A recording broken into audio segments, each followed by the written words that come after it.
Isang namataan na shallow convergence kasunod ni Tropical Storm Bolaben ay binabantayan. Tropical Storm Bolaben posible pang umabot sa Super Typhoon category sa Martes. Kaya ang LGU ng Guam naghahanda na.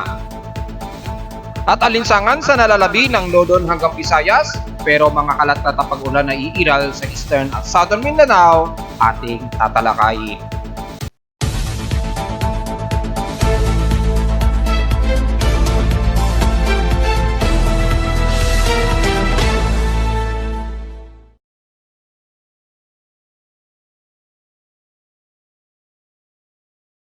Hello, good morning mga folks. Welcome po muli sa ating daily weather bulletin at analysis para sa araw ng Linggo, October 8, 2023. Ang oras nating voice ng umaga ay alas 9:50 na ng umaga.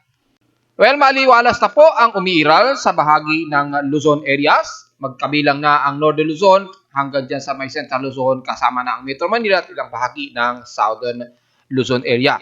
Although meron pa ring monsoon trough, pero napakamanipis at napakakonti na lamang ang umira sa kanlurang bahagi ng Northern Luzon. Dahil malayo na ito, dahil yung position nga po ni dating bagyong Jenny ay napakalayo na, nasa vicinity na ng Hong Kong o Southern China. At dahil humihina na rin itong si Typhoon Koino, unti-unti, na pilit pa rin siyang lumalaban, ay inaasahan na yung kanyang monsoon trough na nahatak dito sa may kalurang bahagi ng Northern Luzon ay hindi na gaano ramdam natin dyan sa bahagi ng Northwestern Luzon. So ngayong araw ngayong umaga ay magiging maalisangan po ang halos buong areas ng Northern Luzon kabilang na pababa dyan sa may Central Luzon hanggang Metro Manila ngayong araw mga folksa, at magiging maliwalas po ang ating papawid at gumaganda na po ang ating night sky, kaya nakakapag-stargazing na po ang inyong lingkod. At kagabi nga ay sinisilip ko ngayon yung ganda nitong si Jupiter at si Saturn kagabi. So sa mga stargazers natin dyan ay maganda po ang ating himpapawid at sana tuloy-tuloy yan ngayong araw para tuloy-tuloy tayo makapag-stargazing, dahil nakakamiss ding mag-stargazing sa loob ng mga ilang buwan na hindi tayo makapag-stargaze dulot nga po ng purong maulap dito sa amin sa Caloocan. Sa ating current conditions, overcast, gloomy po, haze po, at mayroong mga few clouds lamang umiiral sa amin sa Caloocan. So, sunny day po ngayon, pero may mga ilang haze po tayong namamataan dito sa Caloocan area. So, probably magkakaroon ng medyo makulimlim, probably siguro maya-maya. Pero nangunguna ang maalinsangang panahon at paaliwalas ang ating panahon o normal ang ating weather ngayon dito sa Metro Manila, kasama na ilang bahagi ng Northern Luzon at Southern Luzon areas. So sa lowest temperature na netala na kay weather station kaninang 4:51 AM, nakapagtala kami ng lowest of 26.6 degrees Celsius. Kahapon nakapagtala kami ng medyo malinsangan muli na umabot sa 33 degrees Celsius kahapon ito ng alas 12 ng tanghaling tapat. So ibig sabihin medyo mataas din ang ating heat index na umabot po sa 43.9 degrees Celsius ang heat index. Kung itatabi ngayon natin sa heat index mula sa iba't ibang weather station si Pag-asa nationwide, ay nangunguna po ang Borongan Eastern Samar na umabot sa 44 degrees Celsius ang kanilang heat index. So halos sa pangalawa lamang kami dito sa amin sa Caloocan City na nasa halos sa 43.9 o halos sa 44 degrees Celsius din, halos. So, ilang puntos lamang ang difference namin dyan sa may bandang Borongan Eastern Samar na pinakamataas na heat index sa bansa. And so far sa ating PH extremes in past 24 hours ay nangunguna po ang Katbalogan. Siyempre, dahil yan ang pinakamataas din ng kanilang heat index at umabot sa 35 degrees Celsius ang kanilang alinsangan dyan. Sa lowest temperature sa Baguio City, stationary uli at 17.4 degrees Celsius ang kanilang lowest temperature at pinakamababa sa bansa. At sa bahagi naman ng inulan ay nangunguna naman ang Davao City na so far nasa 60 mm ang total rainfall within past 24 hours. Wala kaming naitalang pag-ulan kahapon dito sa Caloocan City, so wala po tayong records of rain showers. At sa ating volcanic thermal alert status ay nanatiling nasa moderate po. So medyo agresibo na naman si Mayon Volcano. Well, sana natin stationary lamang ang mga pyroclastic elements na dumadaos doon sa kanya at mga ilang volcanic earthquakes. So take note na lamang at sa ngayon medyo masasabi pa rin nating normal yung magmatic intrusion ni Mayon Volcano. Maganda yan para na-release pa rin niya yung sobra-sobra nitong init sa pinakabunganga ni Mayon. Manatili pa rin distansya pa rin sa 7 km permanent danger zone hanggat aktibo at napaka-unrest pa rin ni Mayon Volcano. Siyempre, ganun din kay Taal Volcano. Expected po yan ngayong araw mga folks. Sa ating outside humidity, nasa 78% po ang humidity natin sa labas at bumababa ito ng 2% since last hour. May high pressure area po dito sa Metro Manila at according sa aking barometer sa aking weather station sa Caloocan City, West Grace Park, mabot sa 1,012 hectapascals ito. Malamang isang element ito na pipigil subdevelopment nitong si 97W, kaya nga paulit-ulit ko na sinasabi na napakaliit na ang tsansa niya na maging isang ganap na bagyo. Although nanatiling stationary siya as low pressure area, ayan po makikita natin sa ating warning monitoring na nanatiling nasa low pressure area at stationary pa rin na bahagyang umatras muli palabas ng ating PAR ngayong araw. Kahapon nasa loob na ng PAR yan umatras na lang uli dahil nga po sa humihigop unti-unti yung monsoon jar, dahil nga po sa lumalakas ng husto itong C98W or si Bolaben o Tropical Storm Bolaben. So yan, baka napaatras ng husto itong C97W. Yun po ang naging dahilan niyan. Sa ating high tide and low tide status, may 3 hours and 47 minutes tayo to low tide o eksakto 1:40 PM. So kasalukuyang high tide tayo ngayong umaga mga folks. So sa mga mangingisda sa Pampang, tuloy-tuloy lamang tayo dyan. At sa ating air quality sa Caloocan, basis dito sa aking air quality monitoring system, nasa moderate na naman po, kaya po nag-hazy na naman ang ating status base sa aking PIMO weather monitoring system. Ang air concentration nasa 20.90 micrograms per cubic meter at particulate matter 2.5. So magmask po tayo lalo na sa mga sensitibong mga baga at para hindi magkaroon ng pangangati ang inyong lalamunan. Nakasalukuyang medyo inuubo-ubo ang inyong lingkod. So for safety precautions, magmask na lamang po mga folks. Sa almanak naman ay sumikat ang haring araw kaninang 5:46 AM at lulubog ito mamayang 5:41 PM. Pero pagdating naman sa Waning Crescent, 36% illuminated ng buwan ay sisikat po. Kinabukasan na po ng madaling araw, 1:12 AM. At lulubog nito kinabukasan na po ng hapon, 1:42 PM. At sa ating local weather ato para ngayong weekend, ngayong linggo hanggang bukas na po ito ng Monday, ay magiging cloudy po pagdating po ng hapon according dito sa basic forecast ko. At may mga asang mga localized thunderstorm. Well, normally kapag maganda ang aliwalas o maganda ang ating weather conditions sa umaga at masikat ang araw, pero pagdating ng hapon, asahan ang mga localized thunderstorms. Typically, isolated ito at scattered mga folks. So, be ready na lamang sa mga pananggalang sa ulan anumang oras mamayang hapon. Tsansa na pag-ulan, 95%. Bukas ng Lunes, magiging partly cloudy daw ang maghapon at may mga localized thunderstorms. Pero 52% daw ang tsansa ng pag-ulan. So, be ready na lamang anumang oras mga folks, lalo na ngayong araw. At sa ating highest and lowest temperature forecast in 2 days, ay nasa 32 degrees Celsius po. Ang expected highest temperature and lowest temperature ay nasa 26 to 25 degrees Celsius. So sa mga magtatanong kung meron na po ba tayong amihan, well, gaya nga po ng analysis sa ating mga nakarang linggo dahil may presence pa rin kasi nung dating bagyong Jenny kasi. So yung flow ng yung malamig na hangin mula dito sa may bandang mainland China, mula dyan sa may Shandong, Xi'an hanggang Laozu, yung flow ng malamig na hangin na bumabaybay dito, nag-i-interact pa rin dito kay dating bagyong Jenny. So, yung itong ridge na to, ito yung edge ng malamig na hangin na nanggagaling sa bandang Hilaga. So, yung flow ng northeast monsoon, actually, nag-uunti-unting dumadaloy na. Kaya lang, nag-i-interact pa siya ngayon na nagdudulot ng monsoon, ng frontal system, nag-i-interact dito sa kay dating bagyong Jenny. So, naglalabanan pa rin sila dyan, kaya yung daloy na supposed to be lalapit ng bandang Taiwan, medyo naaantala muna siya. Until na ito ay malusaw, itong si dating bagyong Jenny, dito sa bandang Hong Kong, na ngayon ay binabayo pa rin niya ang bahagi nito ng Hong Kong o ng Guangdong, China, ay yung frontal system na nabubuo rito ay nanatiling nag-maintain lamang siya sa area na yan. Pero oras na malusaw itong si Jenny o dating bagyong Jenny, ay typically ay unti-unti nang lalapit yung flow na naman ng northeasterlies papaba dito sa bandang Taiwan. So probably this coming weekdays ay lalapit na yan at dyan na malamang i-declare ng ating mga weather agencies ang onset ng amihan. So sa ngayon medyo parang naka-monsoon break muna ang Pilipinas.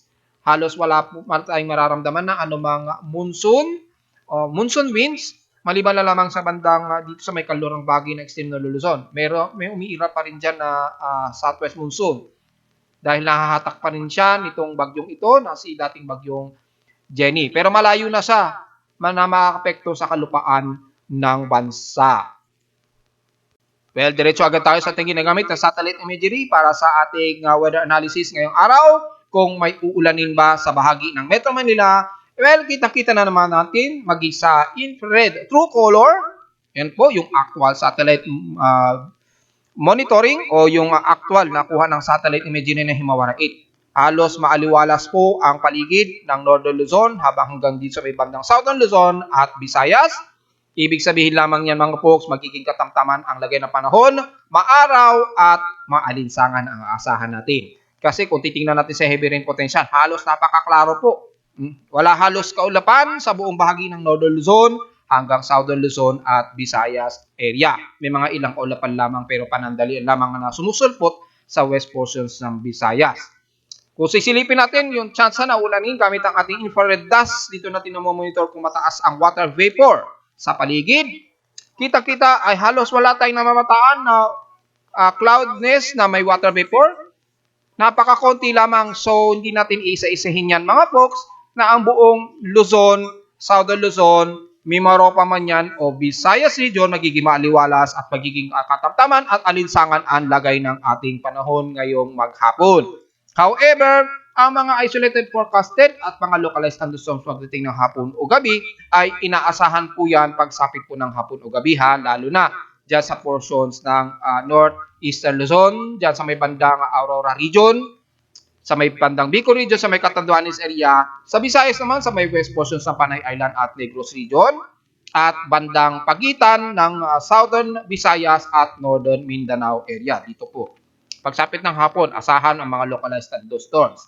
Pero pagdating sa bahagi ng entire Mindanao area, makikita po ang mga kaulapan nito dahil sa extension ng monsoon trough na yan o intertropical convergence zone, kung tatawagin niya ni Pag-asa kaagad, ay intertropical convergence zone. Ito kasi si 97W, yan.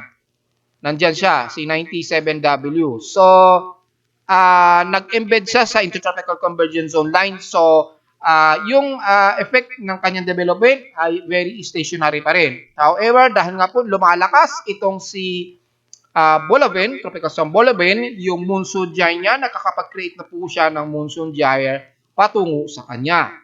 Nagkakaroon na siya ng equivalent inflow ng hangin mula rito sa may embedded intertropical convergence zone. Kaya ang resulta, kahapon, nasa loob na itong si 97W. Umatras uli siya, lumabas uli siya ng far dahil nga po nahahatak siya unti-unti nitong si Tropical Storm Bolaven. Yung epekto ng monsoon gyre sa kanya ay unti-unting nahihigop patungo sa kanya. Kung sisilipin natin yung infrared VIR, mapapansin ninyo yung inflow ng kanyang monsoon trough ay papunta na ngayon sa direksyon nitong si Tropical Storm Bolaven. So, kitang-kita po sa infrared VIR kasi responsible yan sa upper cloud at lower cloud. Maging yung mga lower and upper convections nakikita po dyan sa infrared VIR. So makikita natin yung lower cloud convections niya ay nahahatak na nitong si Bolaven. So yung epekto ngayon ng development ni 97W ay unti-unti lalong naaantala. So Kung tatanungin natin, o kung magtatanong ulit kung magiging bagyo ba si 97W, I guess unlikely o very most unlikely na talaga siyang maging isang ganap na bagyo dahil nga po sa nangyayari sa kanya na unti-unti siyang hinahatak na ngayon ng monsoon trough na magiging unti-unti magiging monsoon gyre na mahahatak nitong si Tropical Storm Bolabin. So, gaya ng aking analysis ng isang araw, ay inaasahan na nating unti-unting mahihigop yan ni Bolabin sa pamamagitan ng kanyang monsoon gyre system. Yung monsoon gyre niya. Yan, yung monsoon trough niya, unti-unting mahihigop yan patungo dito kay Bolabin. So, imbis na mag-circulate itong si 97W, unti-unti magiging surface trough yan at sasama yan sa inflow ng kaulapan nito patungo nga po sa direksyon ng inflow ni Tropical Storm Bolabin. So, inaasahan natin ang bahagi ng silangan ng Mindanao at katimugang bahagi ng Mindanao ay makakaranas po kayo ng mga kalat-kalat at pag-ulan na may pagkilat at pagkulog, lalo na dyan sa may bandang Agusan del Sur at ilang bahagi ng Agusan del Norte, Compostela Valley at ilang bahagi ng Davao Region. Sa may Sorsogon naman, bandang Cotabato po, pababa na po yan dyan General Santos City. Magiging part nito mostly cloudy po ang aasahan ninyong panahon dyan na may mga ilang pagkidlat at pagkulog. Malinaw naman sa ating satellite imagery na may mga accumulated po na monsoon trough dyan.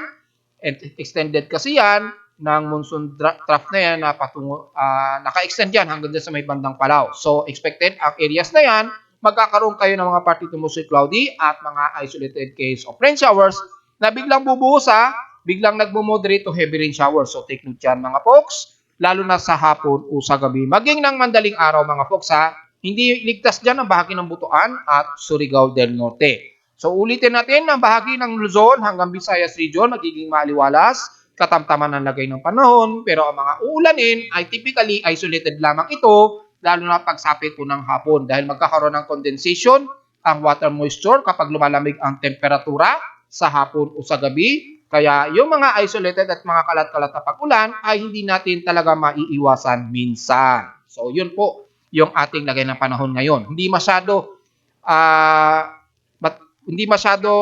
maano ang detalye ng mga uulanin. Masyadong minimal lamang sa halos buong bansa except sa bahagi nga po ng Eastern Mindanao at Southern Mindanao area. Okay, silipin naman natin yung status nitong si Tropical Storm Bolabin. Bakit natin dinidiscuss ito si Tropical Storm Bolabin? Hindi na nga ito papasok ng bansa. Well, gaya nga po na aking pinapaliwanag palagi maging sa aking Facebook page. Ang basehan ko kasi niyan ay posible pa kasing magkaroon niya ng threat sa bansa. Anumang oras o anumang araw. Hanggat nandito siya sa elevation ng ating Philippine Area of Responsibility. Hanggat nasa loob siya ng elevation na ito, ng yung range na yan, ng PAR, yan, ay pwede pa kasi siyang magkaroon ng pagkakataon na pumasok ng ating PAR. Kaya natin siya minomonitor pa rin. Kahit na pinapakita na ng ating mga analysis na maliit na talaga ang chance niyang pumasok ng PAR. Pero hindi natin pwedeng i-underestimate pa rin yan. Kahit na sabihin natin hindi na talaga siya threat sa bansa. Dahil nga po gaya ng aking paliwanag, hanggat nasa elevation niya ng ating PAR, ay ati pa rin siyang babantayin. Dahil posibleng bigla itong magbago, hindi natin pa rin masasabi ang mga ilang pagkakataon hanggat nasa elevation niya ng ating PAR. Pero oras na ito ay tumungtong na dito sa may bandang extreme northern Luzon. Halimbawa, yung sentro na ni Bolabin nandito na. Ayan, dyan na natin i-close yung ating analysis. Ibig sabihin, very safe na po talaga ang ating bansa at totally 100% malabo na itong papasok o magkaroon ng pagkakataon na lumapit sa PAR. Pero kasi habang nandito pa siya sa elevated line ng ating PAR, ay maaari pa itong magbago at posibleng bigla itong kakabig pa west-northwest at maaaring tumungtong pa rin ito sa loob ng ating Philippine Area of Responsibility. Kasi posibleng yung forecast kasi na extended ay sinasabing nga magre-recover ito ganyan. Pero malay mo, pagdating niya ng Northern Mariana Islands, lumakas bigla yung high pressure area dito. Nagkaroon ng malakas na high pressure area dyan. O di imbis nagkakabig siya na magre-recurve siya, baka tumuloy-tuloy siyang pumasok ng ating PAR. So, may mga senaryo na pwede pong mangyari yung ganyan. Kaya, hindi ibig sabihin na mababa o maliit na ang tsansa nito o walang threat sa bansa, ibig sabihin ay bibitawan na natin yung pagbabantay. Inulit ko, hanggat nasa elevation siya ng ating Philippine Area of Responsibility, Ayan, yung tinuturo ko na yan, yung linya na yan, habang nasa elevated pa siya, ay patuloy pa rin natin siyang babantayin. Until ito ay lumagpas na dito sa kanto nito ng ating par. Yan, yung extension na yan. Pag lumagpas na yan dyan, ayan, at saka na natin siya bibitawan na mga folks. Kasi baka may mag-react, hindi naman pala papasok ng par yan, ba't mo pa nire-report? O baka kasi may magsabi ng gano'n. No, hindi natin pwedeng i-underestimate ang isang weather system. Inuulit ko, ang weather system natin, very dynamic po yan. Maging ng mga bagyo na nabubuo. Kahit na ito ay ipinapakita ng mga forecast natin na almost close accurate na hindi ito tatama ng bansa, it doesn't mean hindi ito pwedeng magbago anumang oras, mga folks. Kahit na magre-recurve yan, hindi natin alam pagdating dito sa Northern Mariana Islands, baka biglang magbago yung direksyon niya. Patungo, imbis na mag-recurve siya, dumire-diretso pala siya. So, yun ang ibig kong sabihin, mga folks. Kaya natin siya binabantayan pa rin. Kaya sa mga nagtatanong o nag-o-overreact ka, yun na po, sana maintindihan na natin ang dahilan kung bakit patuloy natin siyang binabantayan.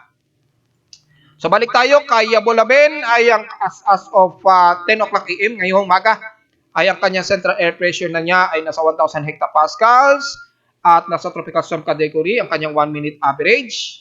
Wind speed na umabot sa 65 km per hour, yung kanyang 1 minute average wind speed at bugsong umaabot ng 81 km per hour. Pero sa kanyang 10 minute average wind speed po ay nasa 48 km per hour at bugsong umabot ng 60 km per hour, pasok pa rin sa tropical depression category. Kumikilos ito ng napakabagal pa west-northwestward sa bilis na 8 km an hour. So, anasa natin na mukhang tatagal yan sa vicinity ng Guam kapag hindi o nanatiling nasa ganyan kabagal ang kanyang pagkilos. Samantalang si 97W naman ay nanatiling stationary pa rin ang kanyang status at ang kanyang center air pressure ay nasa 1,007 hectopascals pa rin. So wala pa rin nagbago sa kanyang wind velocity, wala pa rin nagbabago at halos nanatili pa rin siyang dyan sa may labas ng par na kahapon sana ay pumasok. At dahil sa unti-unti nga nahihigop ng inflow ng monsoon gyre nitong si Bulaben ay typically malabo na talaga siyang maging isang ganap na bagyo. Gaya na aking naasahan, anytime na lamang ma-dissolve na lamang yung si 97W at sasabay ito sa monsoon gyre o monsoon track patungo kay Tropical Storm Bulaben. So far as of 10 o'clock AM namataan ang sentro mula sa Pilipinas itong si Tropical Storm Bulaben sa layong 3,020 km. Silangan ito ng Segao City sa may Eastern Mindanao sa labas pa rin ng ating Philippine Area of Responsibility. So napakalayo. At gaya na ating sinasabi palagi na maliit na o halos wala na itong threat sa bansa. Ayon sa ating mga nakaraang monitoring, ay pagdating dito sa may bandang extreme northeastern Luzon sa labas ng PAR, kakabig-bilig nila ito pa northeastward. So typically, kakabig ito bandang mga October 11. Yan, mga October 11. Sa araw na yan ay diyan pa lamang siya kikilos o magre-recurve pa northeast o north-northeastward. Kung magbabase naman natin sa oras natin sa Pilipinas, magre-recurve ito mga October 12 na po ng alas 10 ng umaga, approximate time po yan. Sa oras yan sa Pilipinas mga bandang October 12. So typically mga next Thursday. So kung hindi next Wednesday o next Thursday ay asahang unti-unti na itong magre-recurve pa north-northeast o east-northeastward. Palayo ng tuluyan sa bansa at tuloy na itong dediretso o iiwas dito sa bahagi ng Philippine Area of Responsibility natin next week. Pero yung asahan na magiging typhoon category siya, approximate by Tuesday po ito or ng Wednesday ng madaling araw. Yung approximate ahead of time na magiging typhoon category siya according dito. So inaasahan natin magiging severe tropical storm ito, mga bukas na po siguro ng hapon o gabi. Inaasahan natin magiging severe tropical storm according dito sa forecast track at ay nasa magiging typhoon category naman by either mga Monday siguro ng gabi o bago maghating gabi o Tuesday na ng madaling araw o bago mag 10 o'clock AM ng Martes. So titingnan na lang natin mga folks. Depende dyan sa magiging intensification nitong si Bulaben magbabari yung maagang paglakas nito into severe tropical storm to typhoon category sa Martes o Lunes ng gabi o bago magmadaling araw. Kung pagbabasa naman natin ang mga ating ginagamit na Tropical Cyclone Assessment Monitoring mula sa Global Spectral Model, mula sa data feed ni GMA, Japan Meteorological Agency, ay makikita natin actively na ito ay mag-i-intensify na hanggang this coming Tuesday o Wednesday. O bandang Lunes na nga po, lalakas na ito into severe tropical storm to typhoon category na nga po, habang ito ay babaybay sa may bandang Guam. At makikita natin insignificant na itong C97W na mag-iisang ganap na bagyo. Halos wala na or halos na-absorb na siya ni 98W o ni Bolaben.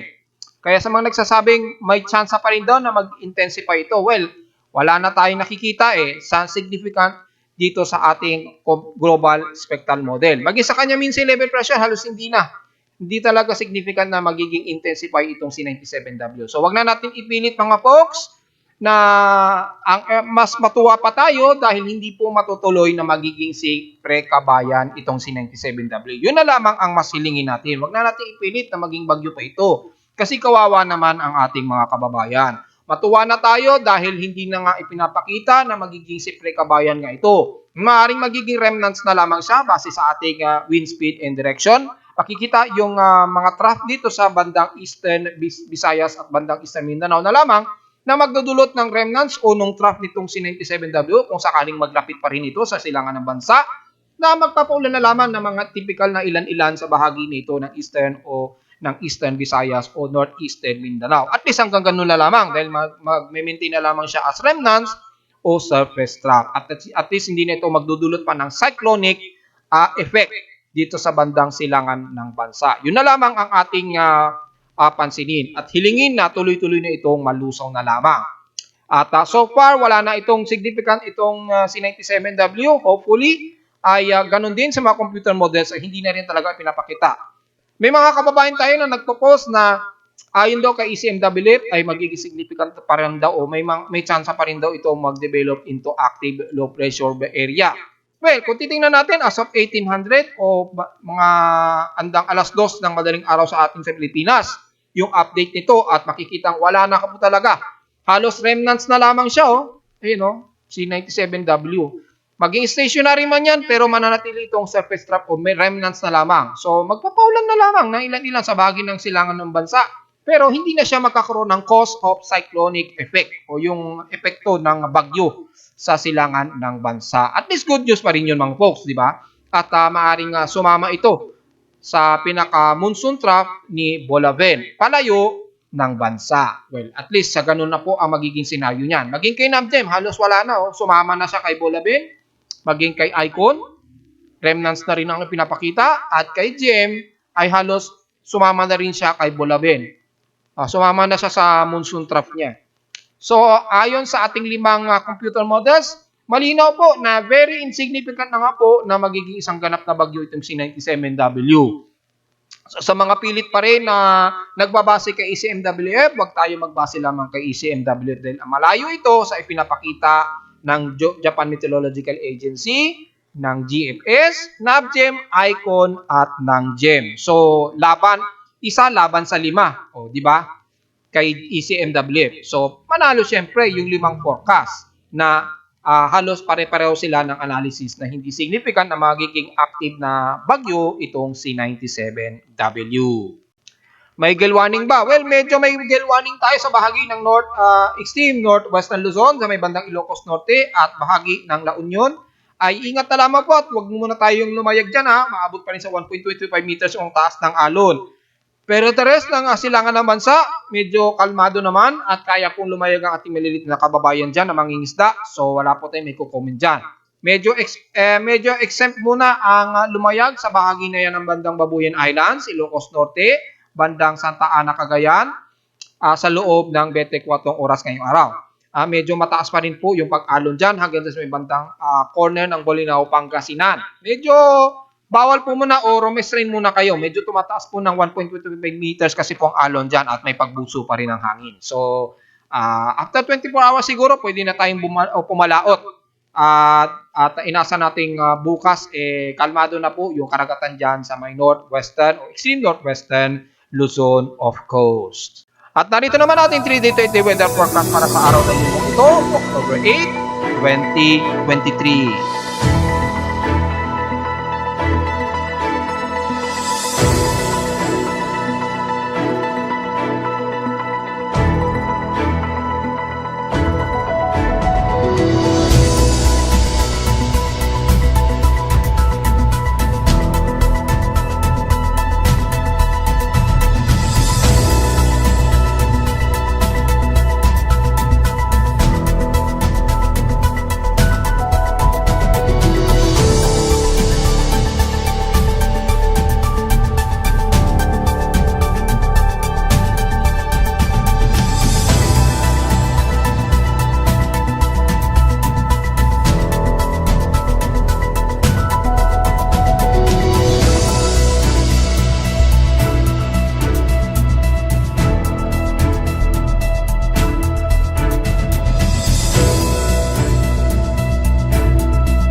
Hanggang dito na lamang po ang ating daily weather bulletin at analysis para sa araw ng linggo, October 8, 2023. Huwag pong kalilimutan na mag-like, share, subscribe po sa ating YouTube channel at visit lamang anytime sa aking website na www.pimoweather.com at huwag na rin pong kalimutan na maki-like na lang po o maki-share para naman